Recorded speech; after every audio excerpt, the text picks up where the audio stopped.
The next step on our checklist is to apply for employment allowance if your business is eligible for it. Now, the employment allowance is a government incentive to employ staff.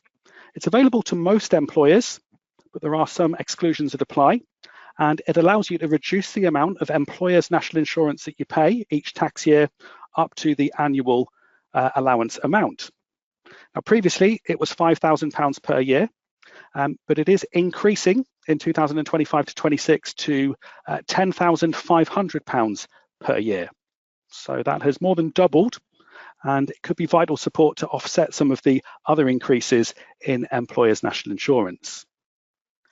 Now, it has also been opened up to more employers, as previously there was a threshold of employers' national insurance to be eligible for the allowance. So there was a limit of £100,000 of employers' national insurance per year to be eligible for employment allowance, but that has now been removed.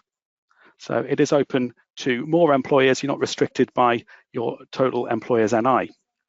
And because it's been opened up to more employers, it no longer counts as state aid. So the state aid rules no longer apply when you make your submission. So if you're eligible for this, you can apply for it anytime from the 6th of March. So applications are open now. Your process date must be set in the new tax year in order to do this. And you'll be sending an EPS submission and then selecting a box to confirm that you are eligible. Now, I will quickly just run through the exclusions. So it is not available to public bodies or businesses doing more than half their work in the public sector. And it can't be used for companies with one director who's the only employee liable for employer NI, so single director companies. If you're a group of companies or charities, only one company in the group can claim the allowance. So you would choose the company that's most likely to use the full employment allowance. So let's take a look at how you'd set this up. Just returning to the demo now. So I already have my process date set in the new tax year. So I'm going to go to my company tasks and then into settings. And from the details tab, this is where I find the option to apply for employment allowance, EA. So all you need to do is to click on that button and you would select not applicable to the state aid question. So it doesn't apply in the new tax year. You would then click on to submit, and you'll then be prompted to send an employer payment summary, an EPS. Just do at the start of the tax year, and that then covers you for the rest of this year. So I'm going to click on to continue, where it shows the gateway registration and company details. And then when I click submit, you can see the tax year for this submission is 25-26.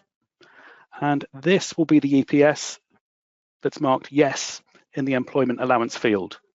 So Alice did the final submission of the year.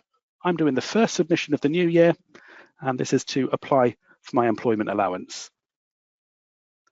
Click on to submit, and that EPS is then sent to HMRC. Once that submission's complete, all you then need to do is to close the confirmation screen and then tick the box to confirm that you're eligible for employment allowance. Now, this message just lets you know that you won't get a confirmation letter for this. And if you're part of a group, only one company or charity in the group can claim it. So have a read through that and click OK. And then to save the company settings, click OK again.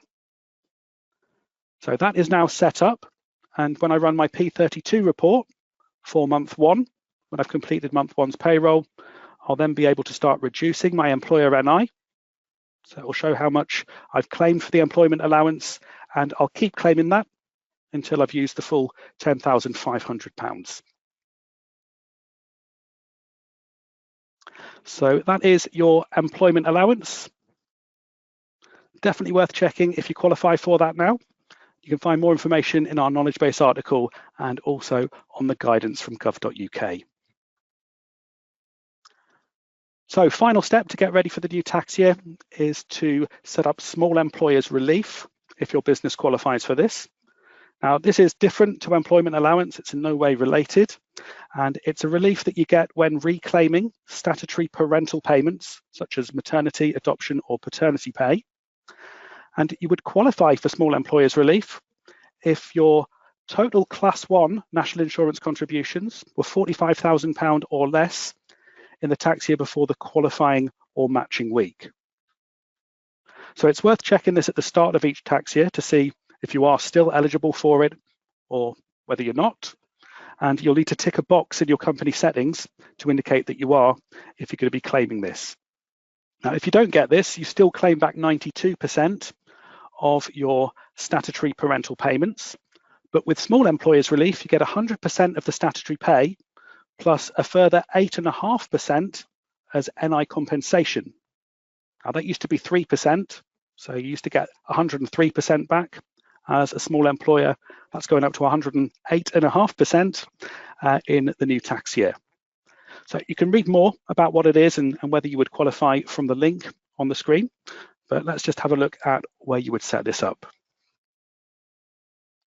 So first of all, if you want an easy way of checking your total Class 1 national insurance contributions for a previous tax year, here's one way you could do it. So from the payroll tasks, if you just change your process date back to the 5th of April, back into the previous year, and then have a look through your payroll links for the P32 report. And normally you run this 1 month at a time to work out your payment to HMRC. But if you run it for the full year, so from month 1 to 12, you can then easily check your gross national insurance, item 4, for the tax year just ended.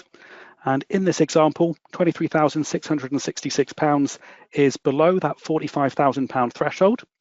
And that confirms that my payroll still qualifies for small employers relief. So I would just set my process date back into the new tax year. And if I go to company and then settings, I can go ahead and tick this box, confirming that I'm eligible for small employers relief. So I am actually currently reclaiming statutory maternity pay for an employee on maternity leave. So I need to make sure that that box is ticked before I process any pay for them in the new tax year.